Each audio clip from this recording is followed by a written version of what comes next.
ಸಿಗ್ತಾ ಇದೆ. ಎಕ್ಸ್ರೇ ನಂತರ ಮುಂದಿನ ಚಿಕಿತ್ಸೆ ಬಗ್ಗೆ ಮಾಹಿತಿಯಂತೆ ನಟ ದರ್ಶನ್ಗೆ ವಿಪರೀತ ಬೆನ್ನು ನೋವು, ಅದು ಗೊತ್ತಿರುವಂತಹ ವಿಚಾರ. ಬಟ್ ಬೆಂಗಳೂರಿನ ಆಸ್ಪತ್ರೆಯಿಂದ ಡಿಸ್ಚಾರ್ಜ್ ಆದ ಬಳಿಕ ಮನೆಗೆ ಹೋಗಿದ್ರು. ಸರ್ಜರಿ ಅವಶ್ಯಕತೆ ಇದೆ ಅಂತ ವೈದ್ಯರು ಹೇಳಿದ್ರು ಕೂಡ ಸರ್ಜರಿ ಬೇಡ ಅಂತ ಅದನ್ನು ಮುಂದಕ್ಕೆ ಹಾಕ್ತಾ ಬಂದ್ರು. ಬರೀ ಫಿಸಿಯೋಥೆರಪಿಯಲ್ಲೇ ಟ್ರೀಟ್ಮೆಂಟ್ ಪಡೆದುಕೊಂಡ್ರು. ಬಟ್ ಯಾಕೋ ಬೆನ್ನಿನ ನೋವಿನ ಸಮಸ್ಯೆ ಅವ್ರನ್ನ ಬಿಡೋ ಹಾಗೆ ಕಾಣಿಸ್ತಾ ಇಲ್ಲ. ಹಾಗಾಗಿ ಮತ್ತೆ ಆಸ್ಪತ್ರೆಗೆ ವಿಸಿಟ್ ಮಾಡಿದ್ದಾರೆ. ಈಗ ಎಕ್ಸ್ರೇ ಆದ ಬಳಿಕ ಅವರ ಹೆಲ್ತ್ ರಿಪೋರ್ಟ್ ಏನಾಗಿರುತ್ತೆ, ಸರ್ಜರಿ ಅನಿವಾರ್ಯತೆ ಇದೆಯಾ, ಇಮಿಡಿಯೇಟ್ ಆಗಿ ಸರ್ಜರಿ ಆಗಬೇಕಾ, ಅಥವಾ ಮತ್ತೆ ಫಿಸಿಯೋಥೆರಪಿ ಮುಂದುವರಿಯುತ್ತಾ, ಮತ್ತೆ ಆಸ್ಪತ್ರೆಗೆ ದಾಖಲಾಗ್ತಾರಾ, ಹೀಗೆ ಹಲವು ಪ್ರಶ್ನೆಗಳಿದೆ.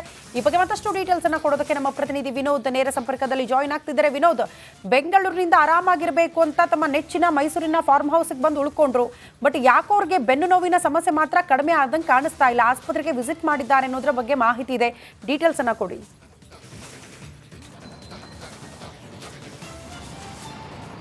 ಶ್ರುತಿ, ಈಗಾಗಲೇ ಏನು ರೇಣುಕಾಸ್ವಾಮಿ ಕೊಲೆ ಆರೋಪಿಯಲ್ಲಿ ಈಗಾಗಲೇ ಬೇಲ್ ಮೇಲೆ ಹೊರಬಂದಿರುವಂತಹ ನಟ ದರ್ಶನ್ ಅವರು ಮೈಸೂರಿಗೆ ತೆರಳೋದಕ್ಕೂ ಕೂಡ ಕೋರ್ಟ್ನಿಂದ ಅನುಮತಿಯನ್ನು ಪಡೆದು ಈಗಾಗಲೇ 5 ದಿನಗಳಿಂದ ಮೈಸೂರಿನ ಫಾರ್ಮ್ ಹೌಸ್ನಲ್ಲಿ ರಿಲ್ಯಾಕ್ಸ್ ಮೂಡಲ್ಲಿದ್ದಾರೆ. ನಿನ್ನೆ ಅವರು ಆಸ್ಪತ್ರೆಗೆ ದಾಖಲಾಗಿ ಚಿಕಿತ್ಸೆ ಎಲ್ಲ ಪಡಿತಾರೆ ಅನ್ನುವಂತಹ ಮಾಹಿತಿಗಳು ಲಭ್ಯ ಆಗ್ತಾ ಇತ್ತು. ಆದರೆ ಸದ್ಯಕ್ಕೆ ಸಿಗ್ತಾ ಇರುವಂತಹ ಮಾಹಿತಿಗಳ ಪ್ರಕಾರವಾಗಿ ಈಗಷ್ಟೇ ಅಂದರೆ ಸುಮಾರು 10 ರಿಂದ 15 ನಿಮಿಷಗಳ ಹಿಂದೆ ಮೈಸೂರಿನ ಕಾಮಾಕ್ಷಿ ಆಸ್ಪತ್ರೆಗೆ ಬಂದು ಚಿಕಿತ್ಸೆ ಪಡೆದುಕೊಳ್ತಾ ಇದ್ದಾರೆ. ಅಜಯ್ ಹೆಗ್ಡೆ ಅಂದರೆ ಈ ಹಿಂದೆ ಕೈ ಏನು ಆಪರೇಷನ್ ಮಾಡಿದಂತಹ ಖ್ಯಾತ ತಜ್ಞ ಏನಿದ್ದಾರೆ ಅವರು ಅಜಯ್ ಹೆಗ್ಡೆ ಕೂಡ ಇವತ್ತು ಕೂಡ ಅವರನ್ನು ಟ್ರೀಟ್ಮೆಂಟ್ ಅಲ್ಲ ಸರ್ ಕೂಡ ಕೊಡ್ತಾ ಇದ್ದಾರೆ. ಮೊದಲಿಗೆ ದರ್ಶನ್ ಅವ್ರಿಗೆ ಹಾಸ್ಪಿಟಲ್ ಬಂದ ಸಂದರ್ಭದಲ್ಲಿ ರೆಗ್ಯುಲರ್ ಹೆಲ್ತ್ ಚೆಕಪ್ ಅನ್ನು ಮಾಡಿದ್ದಾರೆ. ತದನಂತರದಲ್ಲಿ ಅವರಿಗೆ ಬೆನ್ನು ನೋವು ಮತ್ತು ಕಾಲು ನೋವು ಎಲ್ಲೆಲ್ಲಿತ್ತು ಆ ಭಾಗಕ್ಕೂ ಕೂಡ ಒಂದಷ್ಟು ಸ್ಕ್ಯಾನ್ ಎಲ್ಲ ಮಾಡಿ ಮೊದಲಿಗೆ ಯಾವ ಇದರಲ್ಲಿ ತೊಂದರೆಗಳಾಗಿದೆ ಅನ್ನೋದಕ್ಕೆ ಕೂಡ ಈಗಾಗಲೇ ಫೈಂಡ್ ಔಟ್ ಮಾಡೋದಕ್ಕೆ ಈಗಾಗಲೇ ಮುಂದಾಗಿದ್ದಾರೆ. ಇಲ್ಲೂ ಕೂಡ ಈ ಪ್ರಕರಣಕ್ಕೆ ಫಿಸಿಯೋಥೆರಪಿಲೇ ಸಾಕಾಗುತ್ತಾ, ಅಥವಾ ಈಗಾಗಲೇ ಏನು ಅವರು ಕೋರ್ಟ್ಗೆ ಕೊಟ್ಟಿರುವಂತಹ ಕಾರಣಗಳು ಆಪರೇಷನ್ ಆಗಬೇಕು ಇಲ್ಲ ಅಂತಂದರೆ ಲಪ್ಪ ಹೊಡೆಯುತ್ತೆ ಎನ್ನುವಂತಹ ರೀಸನ್ಗಳನ್ನ ಕೊಟ್ಟಿದ್ರು. ಸೊ ಹೀಗಾಗಿ ಅವರು ಆಪರೇಷನ್ಗೆ ಮುಂದಾಗ್ತಾರಾ ಅಥವಾ ಫಿಸಿಯೋಥೆರಪಿಲೇ ಸಾಕಂತೇಳಿ ಈಗಾಗಲೇ ಅಜಯ್ ಹೆಗ್ಡೆ ಅವರು ಕೂಡ ಒಂದಷ್ಟು ಅವ್ರಿಗೆ ಸಜೆಸ್ಟ್ ಮಾಡ್ತಾರಾ. ಇದ್ರ ಬಗ್ಗೆ ಕೂಡ ಸಾಕಷ್ಟು ಕೂಲಂಕುಷವಾಗಿ ಅವರು ಈಗಾಗಲೇ ವೈದ್ಯರ ಬಳಿ ಮಾಹಿತಿಯನ್ನು ಪಡ್ಕೊಳ್ತಾ ಇದ್ದಾರೆ.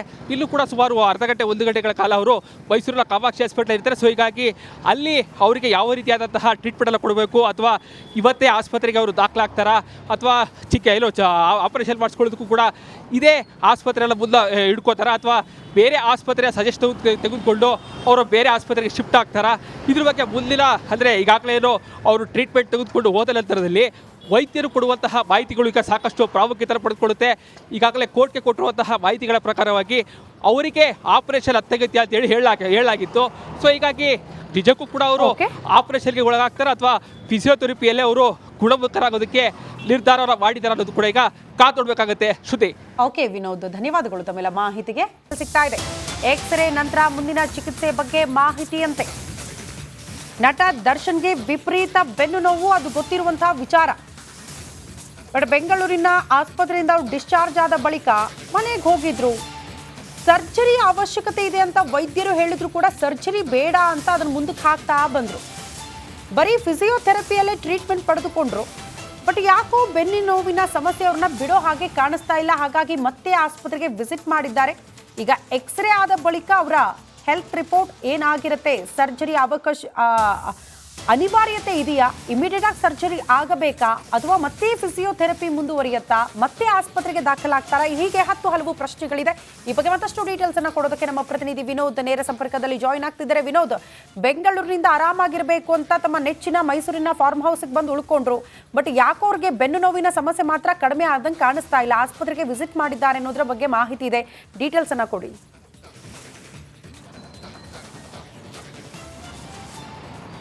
ಶ್ರುತಿ, ಈಗಾಗಲೇ ಏನು ರೇಣುಕಾಸ್ವಾಮಿ ಕೊಲೆ ಆರೋಪಿಯಲ್ಲಿ ಈಗಾಗಲೇ ಬೇಲ್ ಮೇಲೆ ಹೊರಬಂದಿರುವಂತಹ ನಟ ದರ್ಶನ್ ಅವರು ಮೈಸೂರಿಗೆ ತೆರಳೋದಕ್ಕೂ ಕೂಡ ಕೋರ್ಟ್ನಿಂದ ಅನುಮತಿಯನ್ನು ಪಡೆದು ಈಗಾಗಲೇ 5 ದಿನಗಳಿಂದ ಮೈಸೂರಿನ ಫಾರ್ಮ್ ಹೌಸ್ನಲ್ಲಿ ರಿಲ್ಯಾಕ್ಸ್ ಮೂಡಲ್ಲಿದ್ದಾರೆ. ನಿನ್ನೆ ಅವರು ಆಸ್ಪತ್ರೆಗೆ ದಾಖಲಾಗಿ ಚಿಕಿತ್ಸೆ ಎಲ್ಲ ಪಡಿತಾರೆ ಅನ್ನುವಂತಹ ಮಾಹಿತಿಗಳು ಲಭ್ಯ ಆಗ್ತಾ ಇತ್ತು. ಆದರೆ ಸದ್ಯಕ್ಕೆ ಸಿಗ್ತಾ ಇರುವಂತಹ ಮಾಹಿತಿಗಳ ಪ್ರಕಾರವಾಗಿ ಈಗಷ್ಟೇ ಅಂದರೆ ಸುಮಾರು 10 ರಿಂದ 15 ನಿಮಿಷಗಳ ಹಿಂದೆ ಮೈಸೂರಿನ ಕಾಮಾಕ್ಷಿ ಆಸ್ಪತ್ರೆಗೆ ಬಂದು ಚಿಕಿತ್ಸೆ ಪಡೆದುಕೊಳ್ತಾ ಇದ್ದಾರೆ. ಅಜಯ್ ಹೆಗ್ಡೆ ಅಂದರೆ ಈ ಹಿಂದೆ ಕೈ ಏನು ಆಪರೇಷನ್ ಮಾಡಿದಂತಹ ಖ್ಯಾತ ತಜ್ಞ ಏನಿದ್ದಾರೆ ಅವರು ಅಜಯ್ ಹೆಗ್ಡೆ ಕೂಡ ಇವತ್ತು ಕೂಡ ಅವರನ್ನು ಟ್ರೀಟ್ಮೆಂಟ್ ಅಲ್ಲ ಸರ್ ಕೂಡ ಕೊಡ್ತಾ ಇದ್ದಾರೆ. ಮೊದಲಿಗೆ ದರ್ಶನ್ ಅವ್ರಿಗೆ ಹಾಸ್ಪಿಟಲ್ ಬಂದ ಸಂದರ್ಭದಲ್ಲಿ ರೆಗ್ಯುಲರ್ ಹೆಲ್ತ್ ಚೆಕಪ್ ಅನ್ನು ಮಾಡಿದ್ದಾರೆ. ತದನಂತರದಲ್ಲಿ ಅವರಿಗೆ ಬೆನ್ನು ನೋವು ಮತ್ತು ಕಾಲು ನೋವು ಎಲ್ಲೆಲ್ಲಿತ್ತು ಆ ಭಾಗಕ್ಕೂ ಕೂಡ ಒಂದಷ್ಟು ಸ್ಕ್ಯಾನ್ ಎಲ್ಲ ಮಾಡಿ ಮೊದಲಿಗೆ ಯಾವ ಯಾವ ಇದರಲ್ಲಿ ತೊಂದರೆಗಳಾಗಿದೆ ಅನ್ನೋದಕ್ಕೆ ಕೂಡ ಈಗಾಗಲೇ ಫೈಂಡ್ ಔಟ್ ಮಾಡೋದಕ್ಕೆ ಈಗಾಗಲೇ ಮುಂದಾಗಿದ್ದಾರೆ. ಇಲ್ಲೂ ಕೂಡ ಈ ಪ್ರಕರಣಕ್ಕೆ ಫಿಸಿಯೋಥೆರಪಿಲೇ ಸಾಕಾಗುತ್ತಾ ಅಥವಾ ಈಗಾಗಲೇ ಏನು ಅವರು ಕೋರ್ಟ್ಗೆ ಕೊಟ್ಟಿರುವಂತಹ ಕಾರಣಗಳು ಆಪರೇಷನ್ ಆಗಬೇಕು ಇಲ್ಲ ಅಂತಂದರೆ ಲೆಪ್ಪ ಹೊಡಿಯುತ್ತೆ ಎನ್ನುವಂತಹ ರೀಸನ್ಗಳನ್ನ ಕೊಟ್ಟಿದ್ರು. ಸೊ ಹೀಗಾಗಿ ಅವರು ಆಪರೇಷನ್ಗೆ ಮುಂದಾಗ್ತಾರಾ ಅಥವಾ ಫಿಸಿಯೋಥೆರಪಿಲೇ ಸಾಕಂತೇಳಿ ಈಗಾಗಲೇ ಅಜಯ್ ಹೆಗ್ಡೆ ಅವರು ಕೂಡ ಒಂದಷ್ಟು ಅವ್ರಿಗೆ ಸಜೆಸ್ಟ್ ಮಾಡ್ತಾರಾ. ಇದ್ರ ಬಗ್ಗೆ ಕೂಡ ಸಾಕಷ್ಟು ಕೂಲಂಕುಷವಾಗಿ ಅವರು ಈಗಾಗಲೇ ವೈದ್ಯರ ಬಳಿ ಮಾಹಿತಿಯನ್ನು ಪಡ್ಕೊಳ್ತಾ ಇದ್ದಾರೆ.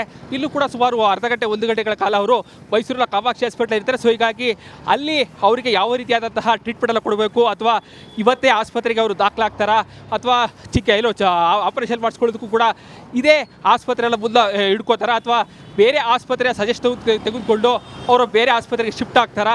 ಇದ್ರ ಬಗ್ಗೆ ಮುಂದಿನ ಅಂದರೆ ಈಗಾಗಲೇ ಏನು ಅವರು ಟ್ರೀಟ್ಮೆಂಟ್ ತೆಗೆದುಕೊಂಡು ಹೋದ ನಂತರದಲ್ಲಿ ವೈದ್ಯರು ಕೊಡುವಂತಹ ಮಾಹಿತಿಗಳು ಈಗ ಸಾಕಷ್ಟು ಪ್ರಾಮುಖ್ಯತೆ ಪಡೆದುಕೊಳ್ಳುತ್ತೆ. ಈಗಾಗಲೇ ಕೋರ್ಟ್ಗೆ ಕೊಟ್ಟಿರುವಂತಹ ಮಾಹಿತಿಗಳ ಪ್ರಕಾರವಾಗಿ ಅವರಿಗೆ ಆಪರೇಷನ್ ಅತ್ಯಗತ್ಯ ಅಂತೇಳಿ ಹೇಳಲಾಗಿತ್ತು. ಸೊ ಹೀಗಾಗಿ ನಿಜಕ್ಕೂ ಕೂಡ ಅವರು ಆಪರೇಷನ್ಗೆ ಒಳಗಾಗ್ತಾರೆ ಅಥವಾ ಫಿಸಿಯೋಥೆರಪಿಯಲ್ಲೇ ಅವರು ಗುಣಮುಖರಾಗೋದಕ್ಕೆ ನಿರ್ಧಾರ ಮಾಡಿದ್ದಾರೆ ಅನ್ನೋದು ಕೂಡ ಈಗ ಕಾತೊಡ್ಬೇಕಾಗತ್ತೆ. ಶ್ರುತಿ. ಓಕೆ ವಿನೋದ್, ಧನ್ಯವಾದಗಳು ತಮ್ಮೆಲ್ಲ ಮಾಹಿತಿಗೆ. ಸಿಗ್ತಾ ಇದೆ ಎಕ್ಸ್ರೇ ನಂತರ ಮುಂದಿನ ಚಿಕಿತ್ಸೆ ಬಗ್ಗೆ ಮಾಹಿತಿಯಂತೆ ನಟ ದರ್ಶನ್ಗೆ ವಿಪರೀತ ಬೆನ್ನು ನೋವು, ಅದು ಗೊತ್ತಿರುವಂತಹ ವಿಚಾರ. ಬಟ್ ಬೆಂಗಳೂರಿನ ಆಸ್ಪತ್ರೆಯಿಂದ ಅವರು ಡಿಸ್ಚಾರ್ಜ್ ಆದ ಬಳಿಕ ಮನೆಗೆ ಹೋಗಿದ್ರು. ಸರ್ಜರಿ ಅವಶ್ಯಕತೆ ಇದೆ ಅಂತ ವೈದ್ಯರು ಹೇಳಿದ್ರು ಕೂಡ ಸರ್ಜರಿ ಬೇಡ ಅಂತ ಅದನ್ನು ಮುಂದಕ್ಕೆ ಹಾಕ್ತಾ ಬಂದರು. ಬರೀ ಫಿಸಿಯೋಥೆರಪಿಯಲ್ಲೇ ಟ್ರೀಟ್ಮೆಂಟ್ ಪಡೆದುಕೊಂಡ್ರು. ಬಟ್ ಯಾಕೋ ಬೆನ್ನಿನ ನೋವಿನ ಸಮಸ್ಯೆ ಅವ್ರನ್ನ ಬಿಡೋ ಹಾಗೆ ಕಾಣಿಸ್ತಾ ಇಲ್ಲ. ಹಾಗಾಗಿ ಮತ್ತೆ ಆಸ್ಪತ್ರೆಗೆ ವಿಸಿಟ್ ಮಾಡಿದ್ದಾರೆ. ಈಗ ಎಕ್ಸ್ರೇ ಆದ ಬಳಿಕ ಅವರ ಹೆಲ್ತ್ ರಿಪೋರ್ಟ್ ಏನಾಗಿರುತ್ತೆ, ಸರ್ಜರಿ ಅನಿವಾರ್ಯತೆ ಇದೆಯಾ, ಇಮಿಡಿಯೇಟ್ ಆಗಿ ಸರ್ಜರಿ ಆಗಬೇಕಾ ಅಥವಾ ಮತ್ತೆ ಫಿಸಿಯೋಥೆರಪಿ ಮುಂದುವರಿಯುತ್ತಾ, ಮತ್ತೆ ಆಸ್ಪತ್ರೆಗೆ ದಾಖಲಾಗ್ತಾರಾ, ಹೀಗೆ 10 ಹಲವು ಪ್ರಶ್ನೆಗಳಿದೆ. ಈ ಬಗ್ಗೆ ಮತ್ತಷ್ಟು ಡೀಟೇಲ್ಸ್ ಅನ್ನ ಕೊಡೋದಕ್ಕೆ ನಮ್ಮ ಪ್ರತಿನಿಧಿ ವಿನೋದ್ ನೇರ ಸಂಪರ್ಕದಲ್ಲಿ ಜಾಯಿನ್ ಆಗ್ತಿದ್ದಾರೆ. ವಿನೋದ್, ಬೆಂಗಳೂರಿನಿಂದ ಆರಾಮಾಗಿರ್ಬೇಕು ಅಂತ ತಮ್ಮ ನೆಚ್ಚಿನ ಮೈಸೂರಿನ ಫಾರ್ಮ್ ಹೌಸ್ಗೆ ಬಂದು ಉಳ್ಕೊಂಡ್ರು. ಬಟ್ ಯಾಕೋ ಅವ್ರಿಗೆ ಬೆನ್ನು ನೋವಿನ ಸಮಸ್ಯೆ ಮಾತ್ರ ಕಡಿಮೆ ಆದಂಗೆ ಕಾಣಿಸ್ತಾ ಇಲ್ಲ. ಆಸ್ಪತ್ರೆಗೆ ವಿಸಿಟ್ ಮಾಡಿದ್ದಾರೆ ಅನ್ನೋದ್ರ ಬಗ್ಗೆ ಮಾಹಿತಿ ಇದೆ, ಡೀಟೇಲ್ಸ್ ಅನ್ನ ಕೊಡಿ.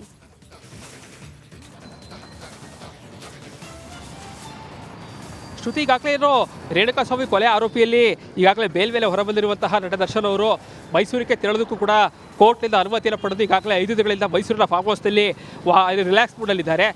ನಿನ್ನೆ ಅವರು ಆಸ್ಪತ್ರೆಗೆ ದಾಖಲಾಗಿ ಚಿಕಿತ್ಸೆಯನ್ನು ಪಡಿತಾರೆ ಅನ್ನುವಂತಹ ಮಾಹಿತಿಗಳು ಲಭ್ಯ ಆಗ್ತಾ ಇತ್ತು. ಆದರೆ ಸದ್ಯಕ್ಕೆ ಸಿಗ್ತಾ ಇರುವಂತಹ ಮಾಹಿತಿಗಳ ಪ್ರಕಾರವಾಗಿ ಈಗಷ್ಟೇ ಅಂದರೆ ಸುಮಾರು 10 ರಿಂದ 15 ನಿಮಿಷಗಳ ಹಿಂದೆ ಮೈಸೂರಿನ ಕಾಮಾಕ್ಷಿ ಆಸ್ಪತ್ರೆಗೆ ಬಂದು ಚಿಕಿತ್ಸೆ ಪಡೆದುಕೊಳ್ತಾ ಇದ್ದಾರೆ. ಅಜಯ್ ಹೆಗ್ಡೆ ಅಂದರೆ ಈ ಹಿಂದೆ ಕೈ ಏನು ಆಪರೇಷನ್ ಮಾಡಿದಂತಹ ಖ್ಯಾತ ತಜ್ಞ ಏನಿದ್ದಾರೆ ಅವರು ಅಜಯ್ ಹೆಗ್ಡೆ ಕೂಡ ಇವತ್ತು ಕೂಡ ಅವರನ್ನು ಟ್ರೀಟ್ಮೆಂಟ್ ಎಲ್ಲ ಕೂಡ ಕೊಡ್ತಾ ಇದ್ದಾರೆ. ಮೊದಲಿಗೆ ದರ್ಶನ್ ಅವ್ರಿಗೆ ಹಾಸ್ಪಿಟಲ್ ಬಂದ ಸಂದರ್ಭದಲ್ಲಿ ರೆಗ್ಯುಲರ್ ಹೆಲ್ತ್ ಚೆಕಪ್ ಅನ್ನು ಮಾಡಿದ್ದಾರೆ. ತದನಂತರದಲ್ಲಿ ಅವರಿಗೆ ಬೆನ್ನು ನೋವು ಮತ್ತು ಕಾಲು ನೋವು ಎಲ್ಲೆಲ್ಲಿತ್ತು ಆ ಭಾಗಕ್ಕೂ ಕೂಡ ಒಂದಷ್ಟು ಸ್ಕ್ಯಾನ್ ಎಲ್ಲ ಮಾಡಿ ಮೊದಲಿಗೆ ಯಾವ ಯಾವ ಇದರಲ್ಲಿ ತೊಂದರೆಗಳಾಗಿದೆ ಅನ್ನೋದಕ್ಕೆ ಕೂಡ ಈಗಾಗಲೇ ಫೈಂಡ್ ಔಟ್ ಮಾಡೋದಕ್ಕೆ ಈಗಾಗಲೇ ಮುಂದಾಗಿದ್ದಾರೆ. ಇಲ್ಲೂ ಕೂಡ ಈ ಪ್ರಕರಣಕ್ಕೆ ಫಿಸಿಯೋಥೆರಪಿಲೇ ಸಾಕಾಗುತ್ತಾ ಅಥವಾ ಈಗಾಗಲೇ ಏನು ಅವರು ಕೋರ್ಟ್ಗೆ ಕೊಟ್ಟಿರುವಂತಹ ಕಾರಣಗಳು ಆಪರೇಷನ್ ಆಗಬೇಕು ಇಲ್ಲ ಅಂತಂದರೆ ಲೆಪ್ಪ ಹೊಡಿಯುತ್ತೆ ಎನ್ನುವಂತಹ ರೀಸನ್ಗಳನ್ನ ಕೊಟ್ಟಿದ್ರು. ಸೊ ಹೀಗಾಗಿ ಅವರು ಆಪರೇಷನ್ಗೆ ಮುಂದಾಗ್ತಾರಾ ಅಥವಾ ಫಿಸಿಯೋಥೆರಪಿಲೇ ಸಾಕಂತೇಳಿ ಈಗಾಗಲೇ ಅಜಯ್ ಹೆಗ್ಡೆ ಅವರು ಕೂಡ ಒಂದಷ್ಟು ಅವ್ರಿಗೆ ಸಜೆಸ್ಟ್ ಮಾಡ್ತಾರಾ. ಇದ್ರ ಬಗ್ಗೆ ಕೂಡ ಸಾಕಷ್ಟು ಕೂಲಂಕುಷವಾಗಿ ಅವರು ಈಗಾಗಲೇ ವೈದ್ಯರ ಬಳಿ ಮಾಹಿತಿಯನ್ನು ಪಡ್ಕೊಳ್ತಾ ಇದ್ದಾರೆ. ಇಲ್ಲೂ ಕೂಡ ಸುಮಾರು ಅರ್ಧ ಗಂಟೆ 1 ಗಂಟೆಗಳ ಕಾಲ ಅವರು ಮೈಸೂರಿನ ಕಾಮಾಕ್ಷಿ ಹಾಸ್ಪಿಟಲ್ ಇರ್ತಾರೆ. ಸೊ ಹೀಗಾಗಿ ಅಲ್ಲಿ ಅವರಿಗೆ ಯಾವ ರೀತಿಯಾದಂತಹ ಟ್ರೀಟ್ಮೆಂಟ್ ಎಲ್ಲ ಕೊಡಬೇಕು ಅಥವಾ ಇವತ್ತೇ ಆಸ್ಪತ್ರೆಗೆ ಅವರು ದಾಖಲಾಗ್ತಾರಾ ಅಥವಾ ಆಪರೇಷನ್ ಮಾಡಿಸ್ಕೊಳ್ಳೋದಕ್ಕೂ ಕೂಡ ಇದೇ ಆಸ್ಪತ್ರೆಯೆಲ್ಲ ಮುಂದೆ ಹಿಡ್ಕೋತಾರಾ ಅಥವಾ ಬೇರೆ ಆಸ್ಪತ್ರೆಯ ಸಜೆಸ್ಟ್ ತೆಗೆದುಕೊಂಡು ಅವರು ಬೇರೆ ಆಸ್ಪತ್ರೆಗೆ ಶಿಫ್ಟ್ ಆಗ್ತಾರಾ. ಇದ್ರ ಬಗ್ಗೆ ಮುಂದಿನ ಅಂದರೆ ಈಗಾಗಲೇ ಏನು ಅವರು ಟ್ರೀಟ್ಮೆಂಟ್ ತೆಗೆದುಕೊಂಡು ಹೋದ ನಂತರದಲ್ಲಿ ವೈದ್ಯರು ಕೊಡುವಂತಹ ಮಾಹಿತಿಗಳು ಈಗ ಸಾಕಷ್ಟು ಪ್ರಾಮುಖ್ಯತೆ ಪಡೆದುಕೊಳ್ಳುತ್ತೆ. ಈಗಾಗಲೇ ಕೋರ್ಟ್ಗೆ ಕೊಟ್ಟಿರುವಂತಹ ಮಾಹಿತಿಗಳ ಪ್ರಕಾರವಾಗಿ ಅವರಿಗೆ ಆಪರೇಷನ್ ಅತ್ಯಗತ್ಯ ಅಂತೇಳಿ ಹೇಳಲಾಗಿತ್ತು. ಸೊ ಹೀಗಾಗಿ ನಿಜಕ್ಕೂ ಕೂಡ ಅವರು ಆಪರೇಷನ್ಗೆ ಒಳಗಾಗ್ತಾರೆ ಅಥವಾ ಫಿಸಿಯೋಥೆರಪಿಯಲ್ಲೇ ಅವರು ಗುಣಮುಖರಾಗೋದಕ್ಕೆ ನಿರ್ಧಾರ ಮಾಡಿದ್ದಾರೆ ಅನ್ನೋದು ಕೂಡ ಈಗ ಕಾತೊಡ್ಬೇಕಾಗತ್ತೆ. ಶ್ರುತಿ. ಓಕೆ ವಿನೋದ್, ಧನ್ಯವಾದಗಳು ತಮ್ಮೆಲ್ಲ ಮಾಹಿತಿಗೆ.